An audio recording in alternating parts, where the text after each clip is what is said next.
Hello. Now I'm going to talk about gas, carbon monoxide, and fire safety.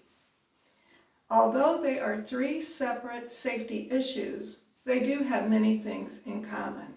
That is why I'm discussing them together. So first, we're going to talk about gas safety. Number one, and most important, is if there is a gas leak or you think there is a gas leak. What you should do is get everyone out of the house or out of the work site immediately. Do not call for help like 911 or the fire department while you are inside. It is important that you remember that because using a cell phone can actually cause gas to combust or explode. And you also need to remember that you should never use a flashlight, match, or candle to go looking for a gas leak.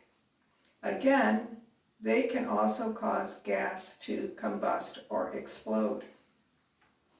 You should never store or place what we call flammable materials near any gas appliance, stove, dryer, water heater, or furnace. Flammable materials are things such as mops, brooms, laundry, and newspapers. Flammable means they can catch on fire easily. You should also make sure not to keep any combustible materials, such as paints, solvents, such as cleaners, or gasoline, anywhere near a gas appliance. The reason is you have the pilot light, which is an open flame on these gas appliances, and flammable or combustible materials could easily cause a fire. Okay. You should always keep a fire extinguisher in your kitchen. You should also have a fire extinguisher on each floor of your house, including your basement, and they should be in various places throughout the work site. Make sure you know how to operate a fire extinguisher. If a pilot light goes out, the small flame that is on gas appliances, you need to be careful when you go to start it again. Turn off the gas at the appliance shut-off valve first. Then wait at least 5 minutes for any gas that is in the air to dissipate or thin out. Then you want to light a match, put it near where the pilot light is, and turn the gas back on. Do not turn on the gas and then light the match. If the match should go out while you're trying to relight the pilot light, make sure you turn the gas off again before lighting. Okay. Also, I want to talk more about gas appliances. For example, stove. You need to make sure that there isn't any oil, grease, or debris. That means like food particles or anything else that are on your stove. You need to keep it clean. Those can also end up causing a fire. So keep gas appliances clean. Make sure that near your stove you do not have any towels or curtains hanging. And never ever use your oven to heat your home. That can actually lead to carbon monoxide poisoning, which we will talk about in a moment. For your water heater, make sure that it is on level ground, and you can always make sure that it's going to be safe from tipping over by anchoring it to the wall. For your furnace, you should have your furnace checked once a year, and it is a good idea to get other gas appliances checked regularly also. But you want to get the furnace checked once a year, and one of the things they will look for to see if not only the furnace is running properly, but to also check for any leaks around the furnace. It can be gas leaks or carbon monoxide leaks. Make sure you clean or replace the furnace filter regularly. And make sure you keep air supplies to the furnace clear of obstruction. So the vents that lead into the furnace or out from the furnace, nothing should be blocking those vents. They should be clear of obstruction. Okay. And remember, if you think there is a gas leak, the first thing you do is get everyone out, then call 911. Okay, now I'm going to talk about carbon monoxide. Carbon monoxide is an odorless,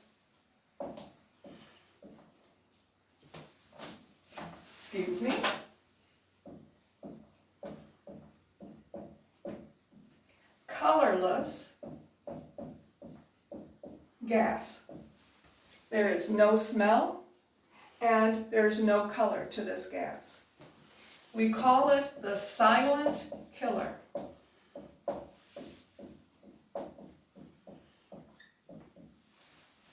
It is the silent killer because it often can kill people because they are not aware that it is even there.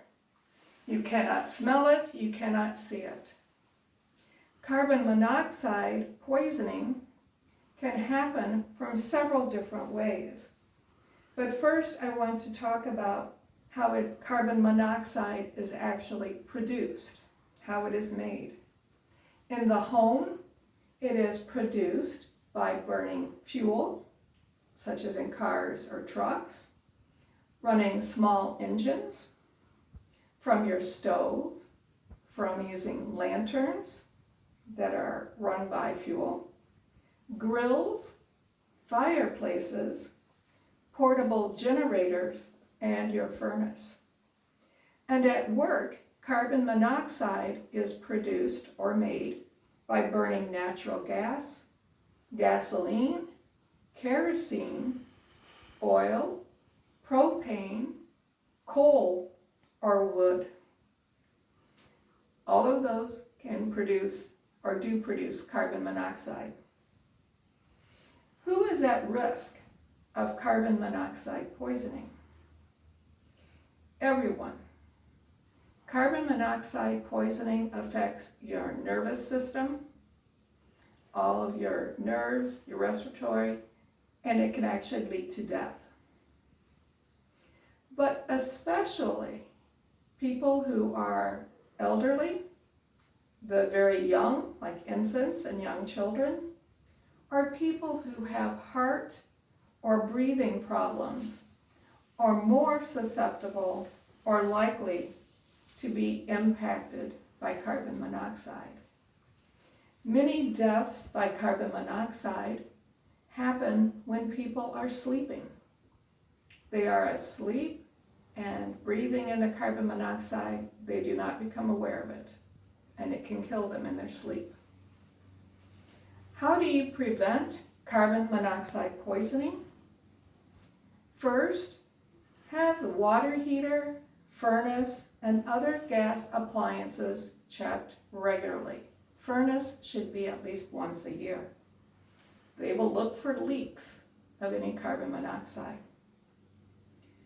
Second, never use a generator inside the home, in an attached garage, or in the basement.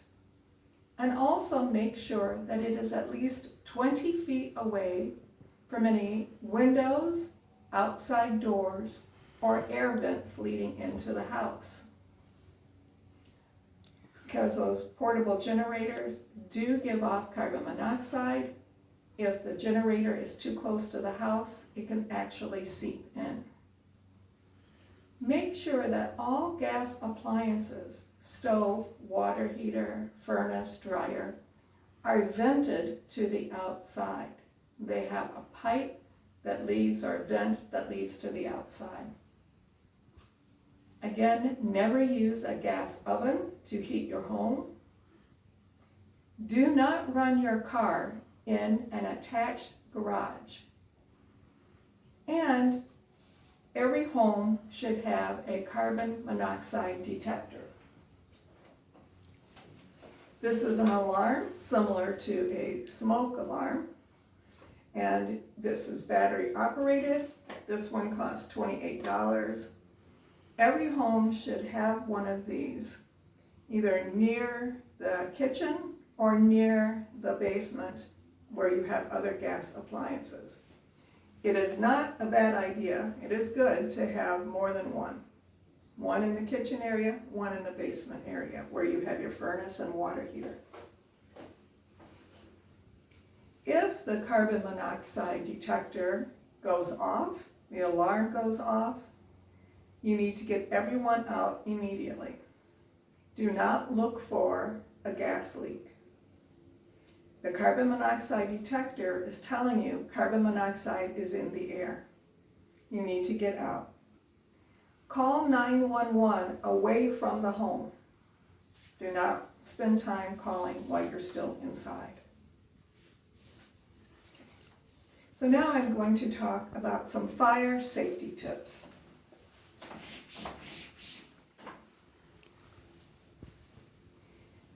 It is important to have a fire extinguisher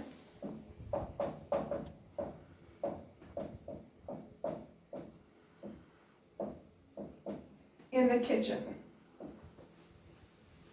You should also have one in the basement. In case there is an issue with water heater or furnace, then the fire extinguisher is handy. And again, make sure you know how to use it. Install smoke alarms in every bedroom, or at least outside the bedrooms in the sleeping area, and also one outside the kitchen. Smoke alarms can be purchased just like carbon monoxide detectors at any home supply store. This one is only $8. They have different sizes, they have different amounts that they cost. Test smoke alarms every month to make sure they are still working, and replace the batteries twice a year. Make sure the smoke alarms are placed on the ceiling or high up on the wall. Smoke goes upwards. So if there is a fire, the smoke will go up. If the smoke alarms are too low, they may not pick up the smoke until it is too late. Make a fire escape plan for your home, and make sure you draw a map of your home showing the doors and windows. Practice this escape plan with your family members once in the daytime, once at night, or until you get it correct. Everyone knows how to get out. Have an outside meeting place away from the house. It could be a neighbor's house. It could be the end of the block. Wherever is a good place for everyone to meet, and make sure everyone knows where to go. Teach children how to escape from the house in case you are not able to help them. Practice this plan with them, and they will be more comfortable. And as you leave, close doors behind you. Smoke and fire, or fires, are fed by oxygen. So closing doors helps to keep the oxygen from flowing through the home. Every